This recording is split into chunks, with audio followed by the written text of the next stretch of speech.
Hey there, Prey Plant Girl here. Do you ever start a project and forget to finish it? I do.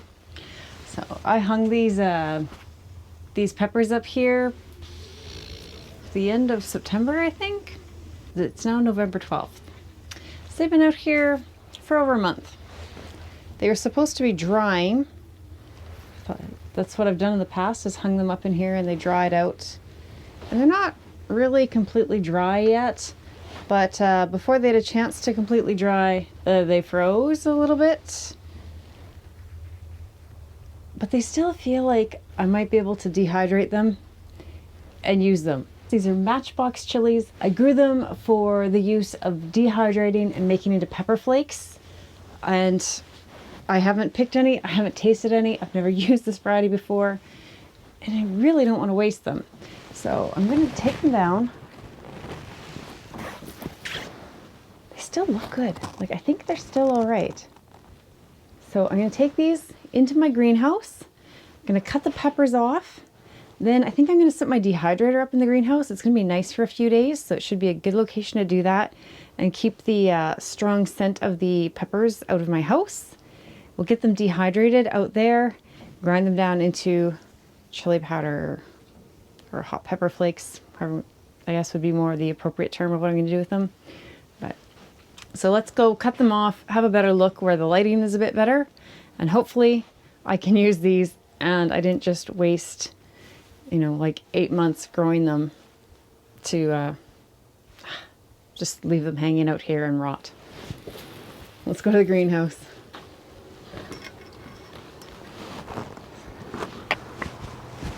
So here's the peppers. And I brought out a bowl to put the actual peppers in. And then I'll put the other, like the leaves and stems and things, into this bowl here. How do I want to organize myself? I'm not sure. I think these are separate stems maybe. Let's maybe just work with a chunk at a time. Luckily, I just sharpened my snips here, so it should be good and sharp for this job. And I'm just going to go through and cut them off just like this.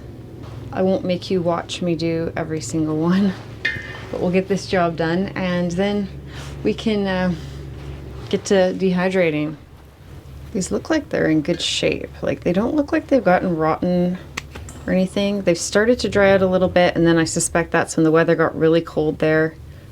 I think it was the end of October, and we had snow, and I think they froze out there, but I think they'll be okay to take and dehydrate and still use. They still look really good, I think.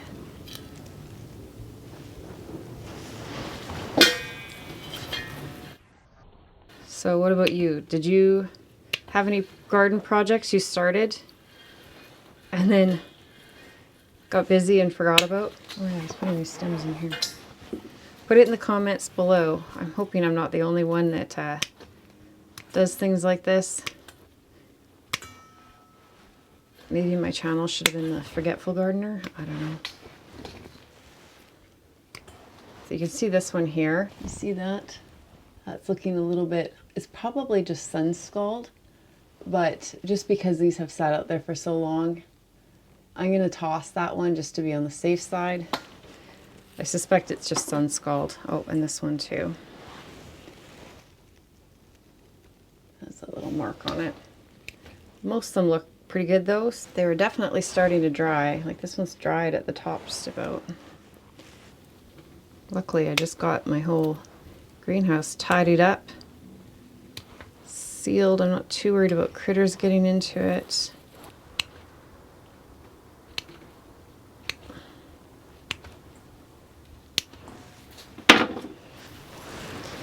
You can see a few peppers dried like I had wanted them to right on the plant. Not this one, but a couple here that are quite dry. I'll still pop them in the bowl for now, but they won't need very long on the dehydrator. They're fairly dried out already. And that's what I was wanting to happen when I hung them up there.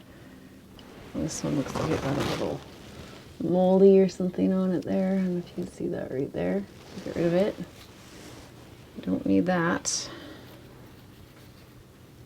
Most of these look really good though. It's not a bad little bowl full of peppers there. So let's get the dehydrator set up and get them set out, go through them again. So this is my dehydrator here. It's not the bottom of the line and it's not the top of the line.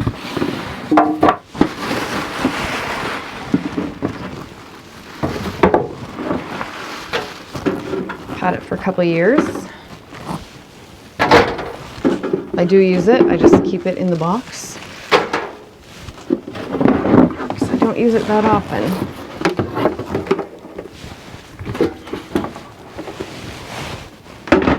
And because I don't use it that often, it's not the high-end one, but that's okay. It doesn't have to be high-end to do the job, right? I'm just gonna put these out here now, make sure there's some good space, and I'm just gonna go through them again and make sure, what's that? That's just fuzz, okay. Make sure there's nothing questionable on any of these, and that there's something that I'm gonna wanna eat. So that's the spacing anyway that I'm gonna do on them.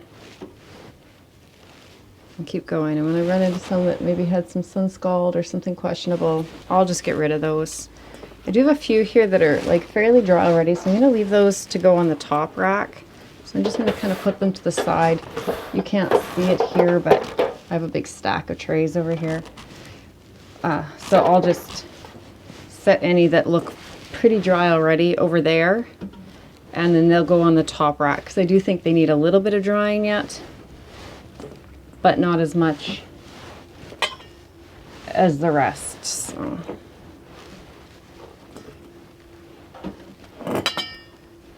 They just feel different in your hand. I have a couple that are not perfectly right, but they're almost completely colored anyways. A little tiny bit of green on this one.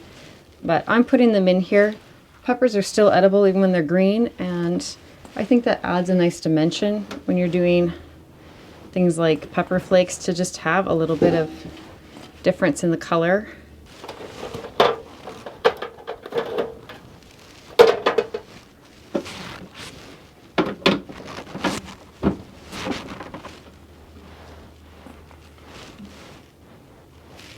Maybe I should put them a little closer than I was. There's more in this bowl than I realized.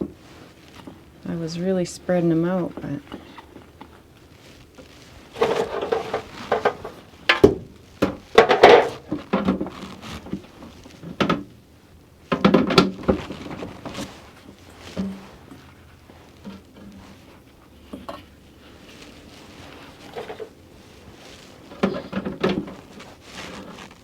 this tray is mostly peppers that seemed pretty dry already. That looks kind of gross. A few more on here that aren't as dry, but I find on this dehydrator anyways, the bottom dries faster because of how it works as like a center kind of open space.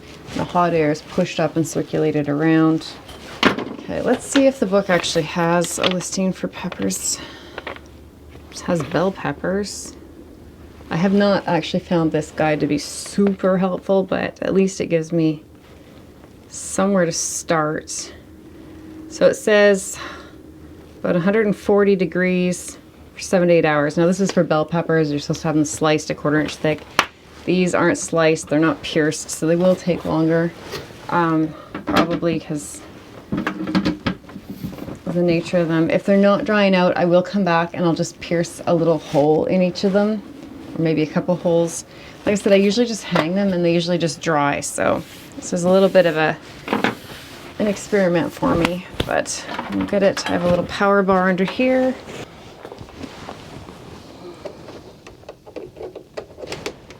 So I have all 5 racks full. I put some that seemed almost dehydrated already, like they had dried out on the top rack, because the bottom rack will get dehydrated faster usually than the top. Most of the heat is down here. That's where the heat's generated. There's a center column. The air comes up in this dehydrator and then kind of floats around back down, kind of circulates that way. The booklet suggests for bell peppers, which of course these aren't, to be sliced a 1/4 inch thick, 140 degrees for, I think it said 8 hours. So I'm going to start with that, 140 degrees, 8 hours. Of course, they're not sliced and they're not bell peppers. It's 3 in the afternoon right now. So before I go to bed tonight, I'll come out and have a look at these, have a little check on them, see how they're looking, and go from there on my decision. But that's what I'm going to start right now. If they seem like after a day they're not dehydrating at all, or even at that point, then I will probably come out in the morning and give them just a little poke, like with the tip of a paring knife or something, and just poke them all a couple times just to make sure that the moisture can escape out of the pepper and they can dry out properly. I've never actually used the dehydrator for dehydrating my peppers before. I usually just hang my hot peppers, or even they'll just dry sometimes. Some years I'll have them just dry on the plant. So the ones that I want dried like this, I've never done like this before. So it's kind of an experiment for me, but I'll turn it on. I'm going to turn the temp down. We'll put a timer for 8 hours for now. It will shut off after that point, but I'll come out before then probably and just, well, I will come out before then and have a check on them, and then we'll know, I'll have a good idea of where to go from there. So I'll let you know when I've made some progress here, what's happening with the peppers.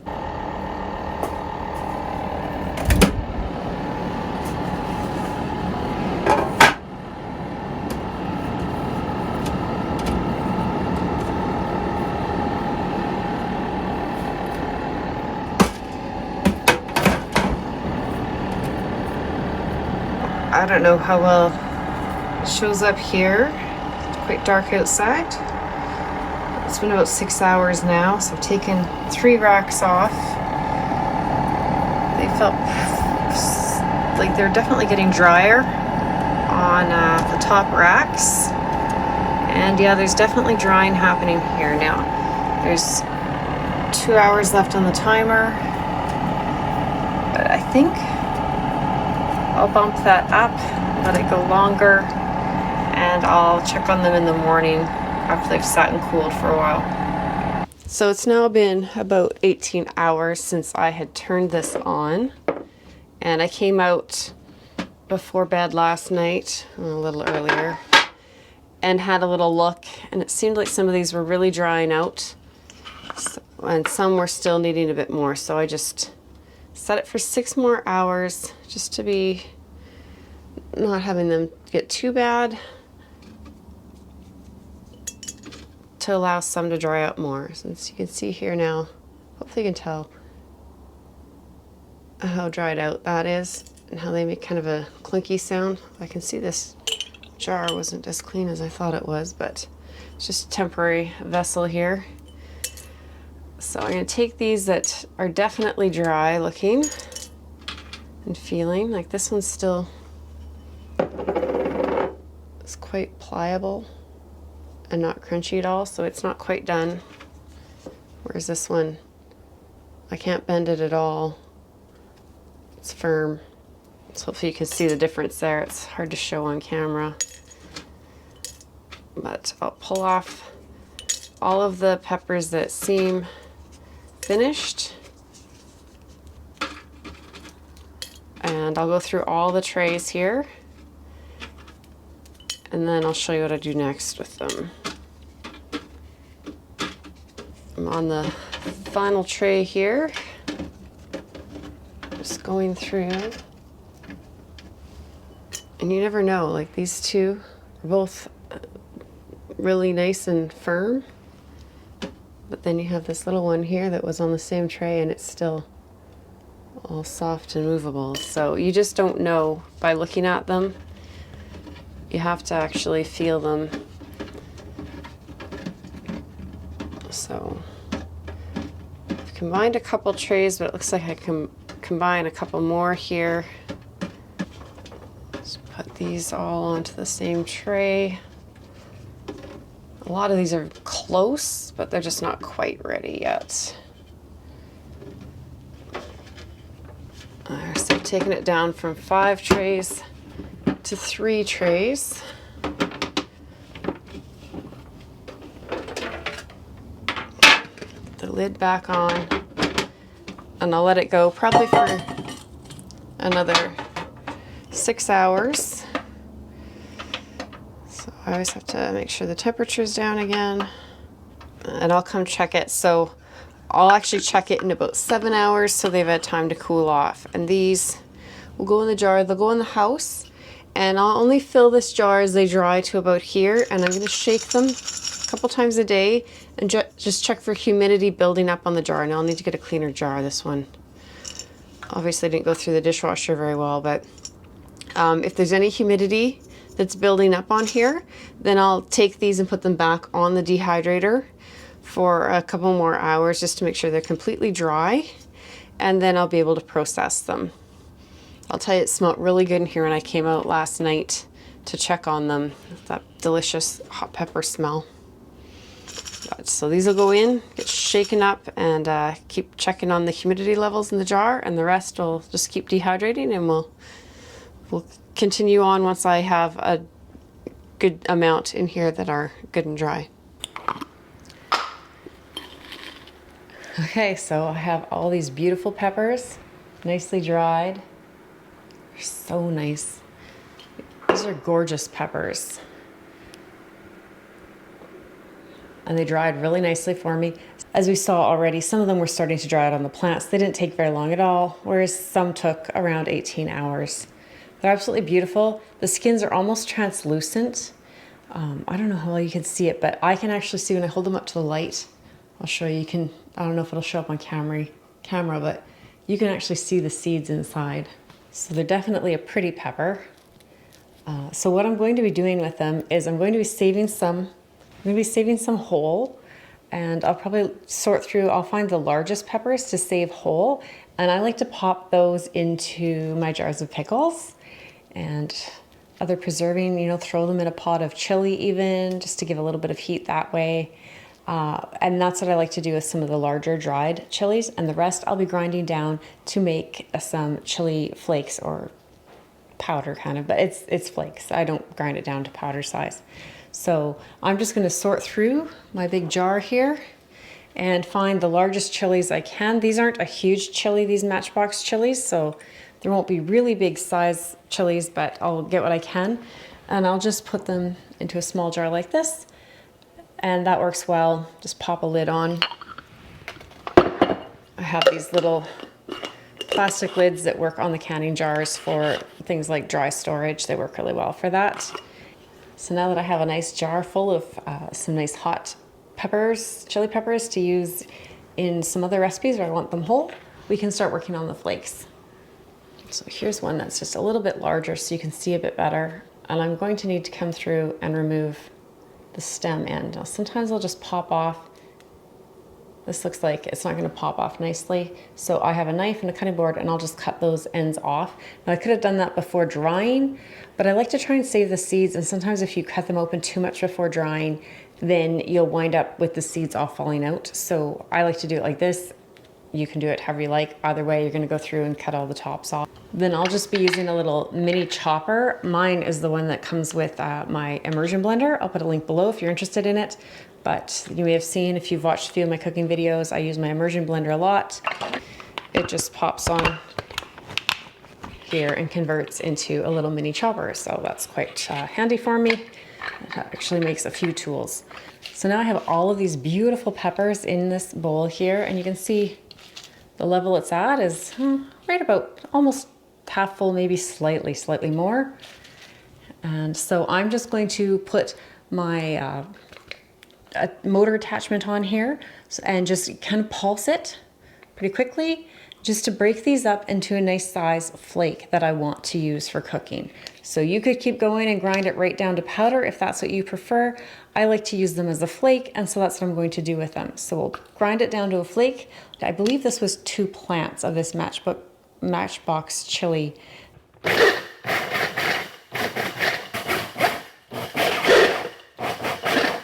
Okay, so these are not breaking down for me as nicely as they have in the past. It's gotten all the seeds out, but you can see how some of the skins are still quite large, and maybe I could just keep grinding and grinding at them, or maybe I could kind of sieve off or shake off, you know, kind of the large chunks, separate the larger pieces from the smaller pieces, and just keep going with the larger ones. I did not dry my chilies as dry as I have in the past, and it's a different variety. So I'll have to see if I can figure out what the difference is, if it's the variety, or maybe I think it's because I just didn't dry them out as much. I wanted them to retain more of that color and brightness. And maybe I should have dried them just beyond that kind of, I don't know how to describe it. Like they were hard, but they wouldn't like crack, you know, but they would make that tinky sound when you put them in the jar. They weren't super flexible anymore, but now that they're broken open, they're flexible again. So I'm wondering if maybe there was just a little bit of oil still on the inside, and that's keeping them from flaking up completely. So I may just lay these out on a cookie sheet and let them dry out a bit more. For comparison, I grabbed some of my old, now these are 3-year-old flakes that I made from the super chilies, and you can see the difference. See the difference there in like the color and texture between the two. And so you can maybe see why I would want something a little more vibrant looking. Here's some of the old chilies though. You can see just how much drier they are, how much more wrinkled the skin is, how much more dried out they are than these that I had done this time. So I think that's maybe where I kind of messed up a little bit, is maybe I should have dried them just that little bit further, at least for the flakes. I think for this use where I'm just going to be saving them and putting them into pickles and chilies and things like that whole, I think that'll be fine. I'll keep an eye on the jar, but I think they're plenty dry enough to be kept and stored dried. But I think for getting them to break up more into a nicer flake, I think I needed them just a little bit drier. So that's something to remember for next time. So I think just to remedy that, I will just lay these out. And I think just giving them a day kind of laid out when they're broken up like this will get them dried out a little bit more, and then I will grind them. And this is what I'm looking for in the end, is just a more ground up texture. I decided to use this small rimmed baking pan because I think less chance of spilling them everywhere doing that. So I can just put them in a really thin layer here. So I'll just put them real thin like this. I'll stir them around a little bit for the next day, and then I'll just come back and grind them up a bit more in a day or two when I get a chance.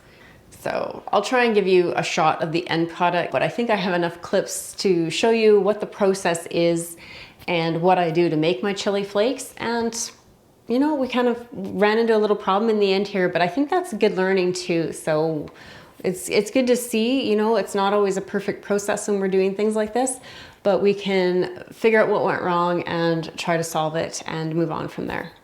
So hopefully this inspired you to make your own chili flakes or dried chilies to save for dishes that you like to make at your home.